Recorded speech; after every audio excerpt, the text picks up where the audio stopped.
Crime ಕಾರ್ನರ್ಗೆ ಸ್ವಾಗತ. ನಾನು ಉಮರ್ ಫಾರೂಕ್. ಕೆಲವೊಂದಿಷ್ಟು ಕೇಸ್ಗಳು ಅದೆಷ್ಟು ವರ್ಷಗಳು ಕಳೆದ್ರೂ ನಮ್ಮಿಂದ ಮರೆಯೋದಿಕ್ಕೆ ಆಗೋದಿಲ್ಲ.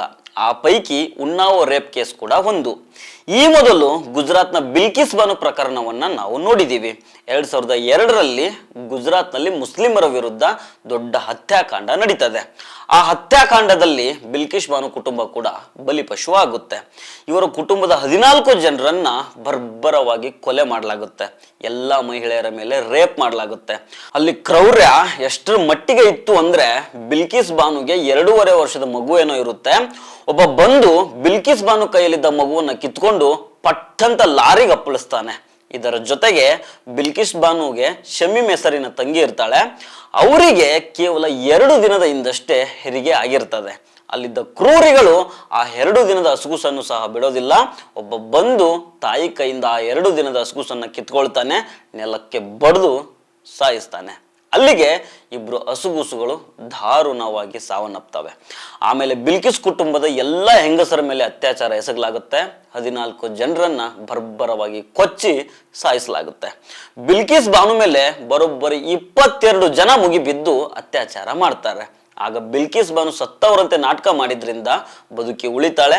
ಆಮೇಲೆ ಅಲ್ಲಿಂದ ತೆವಳ್ಕೊಂಡು ಬಂದು ಪೊಲೀಸ್ ಕಂಪ್ಲೇಂಟ್ ಕೊಡ್ತಾಳೆ.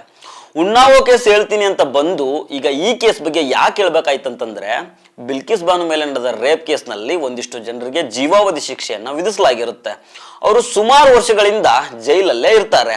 ಇಂತಹ ಕೈದಿಗಳನ್ನ ಅಂದ್ರೆ ಇಡೀ ಒಂದು ಫ್ಯಾಮಿಲಿ ಮೇಲೆ ರೇಪ್ ಮಾಡಿ ಎಲ್ಲರನ್ನ ಮಾಸ್ ಮರ್ಡರ್ ಮಾಡಿ 2 ಹಸುಗೂಸುಗಳನ್ನ ಸಾಯಿಸಿದ ಕ್ರೂರಿಗಳನ್ನ ಸನ್ನಡತೆಯ ಕೈದಿಗಳು ಅಂತೇಳಿ ಇತ್ತೀಚೆಗೆ ಗುಜರಾತ್ ಸರ್ಕಾರದವರು ಜೈಲಿನಿಂದ ಬಿಡುಗಡೆ ಮಾಡಿಬಿಡ್ತಾರೆ. ಸಾಲದಕ್ಕೆ ಜೈಲಿಗೆ ಹೋಗಿ ಬಂದ ಭಯೋತ್ಪಾದಕರನ್ನ ಸನ್ಮಾನ ಮಾಡಿ ಆರತಿ ಮಂಗಳಾರತಿ ಎಲ್ಲ ಎತ್ತಿ ಸ್ವೀಟ್ ತಿನ್ನಿಸಿ ವೆಲ್ಕಮ್ ಮಾಡ್ಕೊಳ್ತಾರೆ. ಆಮೇಲೆ ಈ ಬಗ್ಗೆ ದೇಶಾದ್ಯಂತ ದೊಡ್ಡ ಮಟ್ಟದ ವಿರೋಧ ವ್ಯಕ್ತ ಆಗುತ್ತೆ. ಮತ್ತೆ ಆ ಭಯೋತ್ಪಾದಕ ಪಾತಕಿಗಳನ್ನ ಜೈಲಿಗೆ ಕಳಿಸಲಾಗುತ್ತೆ. ಇಂಥವೆಲ್ಲ ಘಟನೆಗಳು ಈ ದೇಶದಲ್ಲಿ ಆಗೋಗ್ಬಿಟ್ಟಿದ್ದಾವೆ. ಈಗ ಅದೇ ರೀತಿ ಉನ್ನಾವೋ ಕೇಸ್ ಕೂಡ. ಇಲ್ಲೊಬ್ಬ ಇವನೊಬ್ಬ ಅಂತಲ್ಲ, ಇವನು ಬಿಜೆಪಿಯ ಮಾಜಿ MLA. ಒಬ್ಬ ಅಪ್ರಾಪ್ತ ಬಾಲಕಿಯ ಮೇಲೆ ಅತ್ಯಾಚಾರ ಎಸಗಿ ಜೈಲಿಗೆ ಹೋಗಿರ್ತಾನೆ. ಈಗ ಅವನಿಗೆ ಬೇಲ್ ಸಿಕ್ಕಿದೆ, ಹೊರಗಡೆ ಬಂದಿದ್ದಾನೆ. ಅಪ್ರಾಪ್ತರ ಮೇಲೆ ಅತ್ಯಾಚಾರ ಮಾಡಿರೋನಿಗೆ ಬೇಲ್ ಸಿಗೋದಾದ್ರೆ ನ್ಯಾಯ ಎಲ್ಲಿದೆ, ರಕ್ಷಣೆ ಎಲ್ಲಿದೆ ಅನ್ನೋದು ಸಂತ್ರಸ್ತ ಯುವತಿಯ ಅಳಲು. ನಾನಿಲ್ಲಿ ರಕ್ಷಣೆ ಅನ್ನೋ ಪದವನ್ನ ಯೂಸ್ ಮಾಡಿರೋದಕ್ಕೂ ಒಂದು ಬಲವಾದ ಕಾರಣ ಇದೆ. ಅದನ್ನ ಮುಂದೆ ಹೇಳ್ತಾ ಹೋಗ್ತೀನಿ. ಆದ್ರೆ ಅದಕ್ಕೂ ಮೊದಲು ನೀವಿನ್ನೂ ನಮ್ಮ ಚಾನಲ್ ಅನ್ನ ಸಬ್ಸ್ಕ್ರೈಬ್ ಮಾಡಿಲ್ಲ ಅಂದ್ರೆ ದಯವಿಟ್ಟು ಸಬ್ಸ್ಕ್ರೈಬ್ ಮಾಡ್ಕೊಳ್ಳಿ. ಹಾಗೆ ಈ ವಿಡಿಯೋವನ್ನ ಕೊನೆ ತನಕ ಮಿಸ್ ಮಾಡದೆ ನೋಡಿ.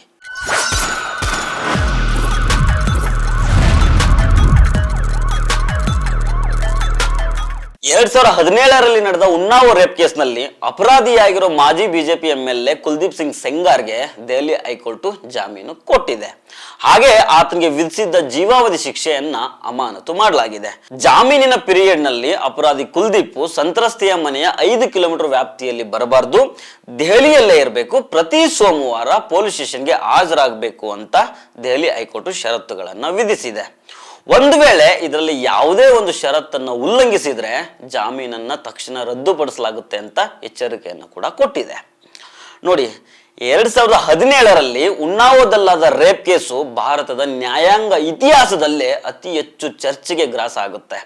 ಉತ್ತರ ಪ್ರದೇಶದ ಉನ್ನಾವೋದ 17 ವರ್ಷದ ಅಪ್ರಾಪ್ತ ಬಾಲಕಿಯನ್ನ 2017ರ ಜೂನ್ 4ನೇ ತಾರೀಕು ಅವತ್ತಿನ ಬಿಜೆಪಿ MLA ಆಗಿದ್ದ ಕುಲ್ದೀಪ್ ಸಿಂಗ್ ಕಿಡ್ನಾಪ್ ಮಾಡಿ ಅತ್ಯಾಚಾರ ಮಾಡಿರ್ತಾನೆ.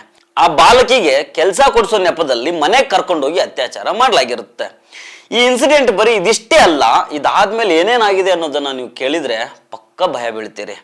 ಮಗಳ ಮೇಲೆ ಅತ್ಯಾಚಾರ ಆಗಿದೆ ಅಂತ ತಂದೆಯಾದವನು ನ್ಯಾಯಕ್ಕೋಸ್ಕರ ಹೋರಾಡ್ತಾ ಇರ್ತಾನೆ.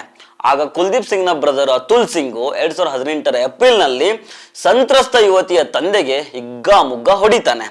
ಪೊಲೀಸರು ಹೊಡೆದಿದ್ದ ಅತುಲ್ ಸಿಂಗ್ನ ಅರೆಸ್ಟ್ ಮಾಡೋದನ್ನ ಬಿಟ್ಬಿಟ್ಟು ಹೊಡೆತ ತಿಂದಿದ್ದ ಸಂತ್ರಸ್ತೆಯ ತಂದೆಯನ್ನೇ ಅಕ್ರಮ ಶಸ್ತ್ರಾಸ್ತ್ರ ಹೊಂದಿದ್ದ ಆರೋಪದಲ್ಲಿ ಅರೆಸ್ಟ್ ಮಾಡ್ತಾರೆ. ಇದರಿಂದಾಗಿ 2018 ಏಪ್ರಿಲ್ 8ನೇ ತಾರೀಕು ಅತ್ಯಾಚಾರಕ್ಕೊಳಗಾಗಿದ್ದ ಸಂತ್ರಸ್ತೆ ಉತ್ತರ ಪ್ರದೇಶದ ಸಿಎಂ ಯೋಗಿ ಆದಿತ್ಯನಾಥ್ ಮನೆ ಮುಂದೆ ಸೂಸೈಡ್ ಮಾಡ್ಕೊಳ್ಳೋದಕ್ಕೆ ಟ್ರೈ ಮಾಡ್ತಾಳೆ.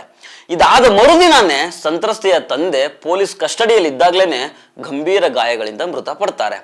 ಇದಾದ ಬಳಿಕ 2019 ಜುಲೈ 28ನೇ ತಾರೀಕು ಸಂತ್ರಸ್ತೆಯ ಸಂಬಂಧಿಕರು ಮತ್ತು ವಕೀಲರು ಒಂದು ಕಾರ್ನಲ್ಲಿ ಹೋಗ್ತಾ ಇರಬೇಕಾದ್ರೆ ರಾಯಬರೇಲಿಯಲ್ಲಿ ಒಂದು ಟ್ರಕ್ ಬಂದು ಡಿಕ್ಕಿ ಹೊಡೆಯುತ್ತೆ. ಈ ಘಟನೆಯಲ್ಲಿ ಸಂತ್ರಸ್ತೆಯ ಇಬ್ಬರು ಮಹಿಳಾ ಸಂಬಂಧಿಕರು ಸಾವನ್ನಪ್ತಾರೆ. ಆ ಅತ್ಯಾಚಾರಕ್ಕೊಳಗಾಗಿದ್ದ ಸಂತ್ರಸ್ತೆ ಹಾಗೂ ವಕೀಲರಿಗೆ ಈ ಆಕ್ಸಿಡೆಂಟ್ ನಲ್ಲಿ ಗಂಭೀರ ಗಾಯಗಳಾಗ್ತವೆ. ಈ ಎಲ್ಲಾ ಘಟನೆಗಳನ್ನ ನೋಡಿದ ಮೇಲೆ ನಿಮ್ಗೆ ಏನ್ ಅನ್ಸುತ್ತೆ? ಬಿಜೆಪಿ MLA ಇಷ್ಟೊಂದು ಪ್ರಭಾವಿನ ಅಂತ ಅನ್ಸೋದಿಲ್ವಾ? ಸಹಜವಾಗಿನೇ ಅನ್ಸುತ್ತೆ. ಆ ಟೈಮ್ನಲ್ಲಿ ಅತ್ಯಾಚಾರಕ್ಕೊಳಗಾಗಿದ್ದ ಸಂತ್ರಸ್ತೆಯನ್ನೇ ಕೊಲೆ ಮಾಡೋದಕ್ಕೆ ಬಿಜೆಪಿ MLA ಕುಲ್ದೀಪ್ ಪ್ಲಾನ್ ಮಾಡಿದ್ದ ಅನ್ನೋ ಅನುಮಾನಗಳು ಸಹ ಹುಟ್ಕೊಂಡಿದ್ವು. ಫೈನಲಿ ಈ ಉನ್ನಾವೋ ರೇಪ್ ಕೇಸ್ನ ಟ್ರಯಲ್ ಮುಗಿಯುತ್ತೆ. 2019 ಡಿಸೆಂಬರ್ 20ನೇ ತಾರೀಕು ದೆಹಲಿಯ 30 ಹಜಾರಿ ಕೋರ್ಟು ಬಿಜೆಪಿ MLA ಆಗಿದ್ದ ಕುಲ್ದೀಪ್ ಸಿಂಗ್ ನನ್ನ ಅಪರಾಧಿ ಅಂತ ಘೋಷಣೆ ಮಾಡುತ್ತೆ. ಜೀವಾವಧಿ ಶಿಕ್ಷೆ ವಿಧಿಸಿ 25 ಲಕ್ಷ ರೂಪಾಯಿ ದಂಡ ವಿಧಿಸುತ್ತೆ. ಹಾಗೆ ಸಂತ್ರಸ್ತೆಯ ತಂದೆಯ ಸಾವಿನ ಪ್ರಕರಣದಲ್ಲಿ 2020 ಮಾರ್ಚ್ನಲ್ಲಿ ಕುಲ್ದೀಪ್ ಸಿಂಗ್ ಸೇರಿ 7 ಜನರಿಗೆ 10 ವರ್ಷಗಳ ಜೈಲು ಶಿಕ್ಷೆಯನ್ನ ವಿಧಿಸಲಾಗುತ್ತೆ. ಇದೀಗ ಅತ್ಯಾಚಾರಿ ಕೊಲೆಗಡುಕ ರಾಜಕಾರಣಿಗೆ ಜಾಮೀನು ಸಿಕ್ಕಿದೆ. ಈ ಕೇಸ್ ಬಗ್ಗೆ, ಇಂತಹ ಘಟನೆಗಳ ಬಗ್ಗೆ ನಾನಂತೂ ಹೆಚ್ಚಿಗೆ ಮಾತಾಡೋದಕ್ಕೆ ಹೋಗೋದಿಲ್ಲ. ನಿಮ್ಗೆ ಏನ್ ಅನ್ಸುತ್ತೆ ಅನ್ನೋದನ್ನ ಕಮೆಂಟ್ ಮಾಡಿ ತಿಳಿಸಿ. ನಮಸ್ಕಾರ.